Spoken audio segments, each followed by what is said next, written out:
मेरा तो सवाल ही ये है कि ऐसा आपको क्यों लग रहा है कि इस देश से आपको अलग किया जा रहा है? देहलवी साहब कितनी अच्छी बात कर रहे हैं कि ये तो गलत है। देहलवी साहब अपनी एक एंजुमन के जिम्मेदार हैं। मैं एक पॉलिटिकल पार्टी का प्रवक्ता हूं। पॉलिटिकल पार्टी मैं बात करूंगा पॉलिटिकल, तो आप यहाँ पे सिर्फ सियासत की बात? जी हाँ, मैं बात करूंगा। अरे साहब, प्रधानमंत्री के जो 8 साल ये सियासत के पूरे हुए हैं या किसी अंजुमन के पूरे? सर देखिए, यहाँ सियासत की बात नहीं हो रही, उनके काम को लेकर बात हो रही है, मुद्दों को लेकर बात हो रही है। सियासत के लिए मंच नहीं है, यानी आप जितने मंचों पर बयान देते हैं सब सियासत है, सब सियासत है। देखिए मैडम, भारत में जमहूरियत है और जमहूरियत सियासत से होती है। लोकतंत्र जो होता है राजनीति से होता है। मैं अगर राजनीतिक बात यहाँ नहीं कर रहा तो मैं किस लिए आया हूँ? मैं मौलवी नहीं हूँ। देखिए सियासत की बात यहाँ नहीं कर रहे। देहलवी जी छोटा सा रिएक्शन। तो ये क्या कर रहे हैं? ये कोई मंत्र जाप कर रहे हैं? ये भी तो पूरी सियासत की बात कर रहे हैं। डेवलपमेंट का मंत्र पढ़ा मैंने। आप उन्हें देवकी नंदन ठाकुर साहब को कह सकती है, इनको कह सकती है, ये तो पूरी सियासत कर रहे हैं। मैं तो आपके बयानों पर पूछ रही थी, आप उन पर जवाब नहीं दे पा रहे, गोल गोल घुमा रहे हैं। देहलवी साहब पहले चीज तो ये कलीमुल हफीज साहब को बड़े अदब के साथ कि इस मंच से प्रधानमंत्री के 8 सालों के कार्यों का विश्लेषण हो रहा है। जो चीज़ें मुझको अच्छी लगी उसके ताल्लुक से मैंने कहा, जिस चीज़ों पे मुझको उनकी आलोचना करी होगी ये मेरा संवैधानिक अधिकार है, मैं उनकी आलोचना भी करूँगा, ये मैंने कहा। दूसरी चीज़ मेरा कहना यह है कि देखिए, अगर हम MIM की बात करें, आपके नेता असदुद्दीन ओवैसी साहब की, देखिए भारत की जो संस्कृति है उसके अंदर कोई एक धर्म या किसी एक को लेकर राजनीति नहीं की जा सकती। तो जो भी कुछ हैदराबाद के अंदर घटना हुई थी जहां एक मुस्लिम बच्ची से शादी करने की वजह से एक हिंदू बच्चे को मार दिया गया, उसके शौहर को मार दिया गया, यही ओवैसी साहब थे जो न केवल वहां गए और उन्होंने वहां जाके बयान दिया कि अपनी बहन के शौहर को मारने वाले लोग ना इंसान हो सकते हैं ना मुसलमान हो सकते हैं। तो इस मेरे नहीं समझता कि हर चर्चा का बिंदु हम हिंदू मुसलमान करके लाएं, ऐसा नहीं होता। आचार्य वट से इज्जत के साथ, बड़े अदब और एहतराम के साथ आपके एक बात रखूंगा। देखिए हर किसी का अदब और एहतराम रखना यही है। पैगंबर अलैहिस्सलाम ने वजाहत के साथ कहा कि तुम किसी के खुदा को बुरा मत कहो, बल्कि सबकी इज्जत और एहतराम हर हाल में मलहूज़ खातिर रखो। मैं सिर्फ, अब उसके बाद आप मुझे मौका दे ना दें, लेकिन मैं एक बात अपनी संबित पात्रा जी से भी और आचार्य और आप सबसे कहता हूँ।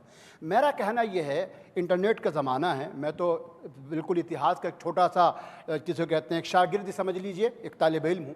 मेरा कहना यह है कि कभी औरंगज़ेब पे पढ़ें तो अशोक पे भी पढ़ें, कभी अगर हम गजनी पे पढ़ें तो हम कनिष्क के बारे में पढ़ें, कभी अगर हम जिना की किताब पढ़ें तो सब यकीनी तौर से गोलवलकर जी की किताब, गोलवलकर जी की किताब हम और हमारा जो राष्ट्रवाद है उसमें वो अशोक, तो आपको नजर आएगा कि वो दिन भी दूर नहीं जब औरंगजेब की रोड की तरह अशोक रोड का नाम भी बदल दिया जाएगा। को अगर आप हीरो बनाने की कोशिश करेंगे तो वो गलत है। संबित पात्रा जी देखिए, पहले तो मैं यहाँ क्लैरिफाई कर दूं, ये जो मॉब लिंचिंग शब्द को इतने लूजली इस्तेमाल किया जाता है मानो हर हिंदू जाके मॉब लिंचिंग मुसलमान का कर रहा है। मैं एक फहरिस्त लेके आया हूं, मुझे पता था ये मॉब लिंचिंग शब्द जरूर आएगा। मैं फहरिस्त पढ़ता हूं आपके सामने, एक सांस में पढ़ता हूं। विजय कांबले कर्नाटक में मारा गया, शहाबुद्दीन और नवाज ने मारा, शादी के कारण मारा। नागराजू मारा गया हैदराबाद में, सैयद मोबिन अहमद और मोहम्मद मसूद अहमद ने मारा, शादी के कारण मारा। मिथुन ठाकुर राजकोट में मारा गया, शाकिर ने मारा। कल्पवृक्ष गिरी महाराज और सुशील गिरी महाराज पालघर में मारे गए। हेड कांस्टेबल रतन लाल दिल्ली में मारा गया, दिल्ली दंगों के समय मारा गया। IB अधिकारी अंकित शर्मा को जिस प्रकार से बेरहमी से मारा गया वो आपने देखा है। कमलेश तिवारी का सर तन से जुदा कर दिया गया, क्यों किया गया वो आपको पता है। विकास यादव कानपुर में किसने उसको मारा वो पता है। गंगाराम सिंह चौहान को किसने मारा ये आपको पता है। भारत यादव मथुरा में मारा गया, आप तो पंडित जी मथुरा के हैं, आप जानते हैं किसने भारत यादव को केवल एक लस्सी के पैसे मांगने के कारण किस प्रकार से मुसलमानों ने मारा। ध्रुव त्यागी को दिल्ली में मारा गया क्योंकि उसकी ध्रुव त्यागी को बहन को मुसलमान छेड़ रहे थे, उसने ऑब्जेक्ट किया तो मार दिया गया। रामलिंगम को तमिलनाडु में मारा गया क्योंकि वो इस्लाम में कन्वर्ट होने नहीं देना चाहता था। ये फहरिस्त बहुत लंबी है। ये ऐसा क्यों बनाया जाता है कि केवल हिंदू ही मॉब लिंचिंग कर रहा है? मॉब लिंचिंग गलत है, मगर ये मत कहिए कि हिंदू मार रहा है, बिल्कुल नहीं। जो हकीकत है। और अभी आपने कहा, पता नहीं आपने तो दिखाया नहीं, मैं तो लेकर आया हूं कि वास्तविक रूप में कल का आर्टिकल है संडे टाइम्स का, हिंदू, आप टाइम्स ऑफ इंडिया में पढ़िएगा। Is there the proof that Aurangzeb razed Kashi Vishwanath temple? उन्होंने बकायदा वो प्रूफ टाइम्स ऑफ इंडिया में छापा गया है और वो प्रूफ मैं आपको दिखाता हूं। उसमें उस प्रूफ का नाम से बता दूं, मसाइर ए आलमगिरी मुस्तैद खान ने लिखा है कि औरंगजेब ने जो फरमान दिया था तोड़ने के लिए 1669 में, वो मौजूद है।